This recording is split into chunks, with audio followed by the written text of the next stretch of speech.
নরসিংদী ও ঢাকার বিভিন্ন স্থানে অভিযান পরিচালনা করে ঘটনার সাথে জড়িত 5 জন আসামিকে গ্রেপ্তার।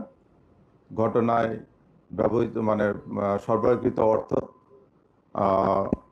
ঘটনায় ব্যবহৃত মোটরসাইকেল, 2টি পিস্তল, তারপরে আপনার অস্ত্রগুলি উদ্ধার করা হয়। অভিযানকালে আসামি ফারুক, রবিন, শামীম ও রুবেলকে নরসিংদী সদর থানাধীন ভেলানগর হইতে গ্রেপ্তার করা হয়। গ্রেপ্তারকৃত আসামিদের তল্লাশিপূর্বক ফারুক ও রবিনের হেফাজতে থাকা 1,53,640 টাকা উদ্ধার করা হয়, যা আসামি ফারুক ও রবিনকে সন্ত্রাসী রনি হত্যাকাণ্ডের পারিশ্রমিক হিসেবে প্রদান করে। জিজ্ঞাসাবাদে তারা আরও জানায় যে হত্যাকাণ্ডের পর আসামি ফারুক ও রবিন তাদের ব্যবহৃত অস্ত্র ও অব্যবহৃত গুলিগুলো একসময় মুদি দোকানি, বর্তমানে কাফরুলের বাসিন্দা শীর্ষ সন্ত্রাসী রনির নির্দেশে আসামি রুবেলের হেফাজতে প্রদান করে। আসামি রুবেল অস্ত্রগুলি প্রাপ্তির পর তার রনিকে মোবাইল ফোনে নিশ্চিত করে। প্রাপ্ত তথ্যের ভিত্তিতে রুবেলকে নিয়ে মোহাম্মদপুর থানাধীন রায়েরবাজার এলাকায় অভিযান পরিচালনা করে অপর গ্রেপ্তারকৃত আসামি ইউসুফ, উনি পেশায় দর্জি, তার বসতবাড়ি থেকে তার দেখানো মতে 11/11/2025 তারিখে 23টা 5 ঘটিকায় 2টি বিদেশি পিস্তল, 6 রাউন্ড গুলি, 2টি ম্যাগাজিন উদ্ধার করা হয়।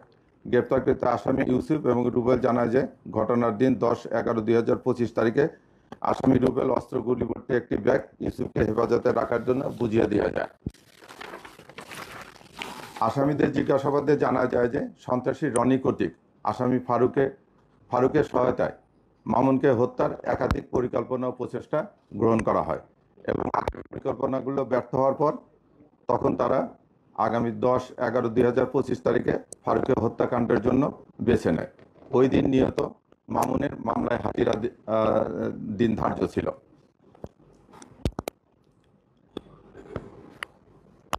পরিকল্পনা বাস্তবায়নের লক্ষ্যে ঘটনার পূর্বের দিন অর্থাৎ 9/11/2025 তারিখে সন্ধ্যার দিকে সন্ত্রাসী রনি তার নিজ বাসায় অপর সন্ত্রাসী রবিনকে ডেকে নেয়। রনি জানায় তার সঙ্গে ফারুক, সুমন, কামাল সহ আরও 2-1 জন থাকবে, তারা মামুনকে হত্যা করবে। তখন রবিন রনির এই প্রস্তাবে রাজি হয়।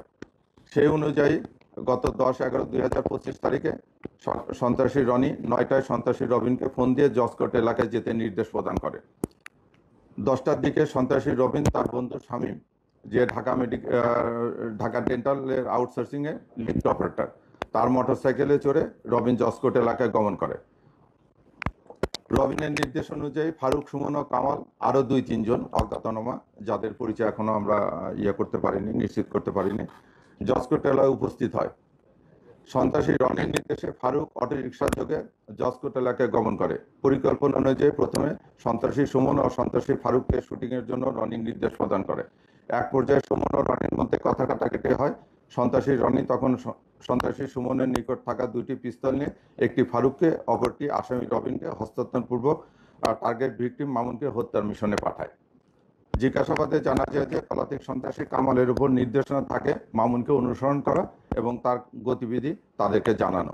সেই মোতাবেক সন্ত্রাসী কামাল ভিকটিমের সঙ্গে থাকে এবং তার সংকেত পেয়ে ফারুক ও রবিন ভিকটিম মামুনকে লক্ষ্য করে উপর্যুপরি গুলি ছোড়ে ও মৃত্যু নিশ্চিত করে ঘটনাস্থল ত্যাগ করে।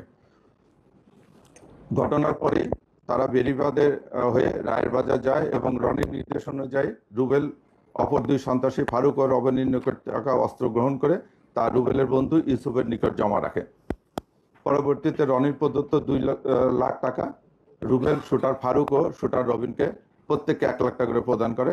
সন্ত্রাসী রনির পরিকল্পনা নির্দেশে সন্ত্রাসী রুবেলের মাধ্যমে সন্ত্রাসী ফারুক ও রবিন শামীমকে ঢাকা থেকে সিলেটের উদ্দেশ্যে পাঠানো হয়। রুবেল নিজেও তাদের সফরসঙ্গী ছিল।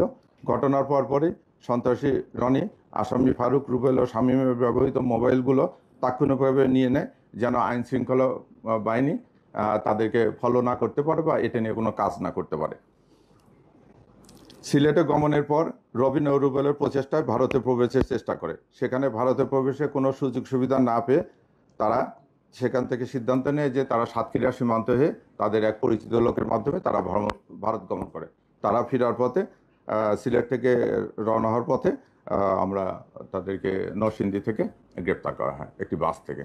আপনারা জানেন যে ছবি দেখা গেছে, ক্যাপ পরা যে ছবি, সেটা হচ্ছে রবিন, আর চুল বড় বড়ওয়ালা যে ছেলেটা সেটা হচ্ছে ফারুক, যার একটা টাইটেল আছে যে কুত্তা ফারুক নামে তাকে আন্ডারওয়ার্ল্ডের সবাই চিনে।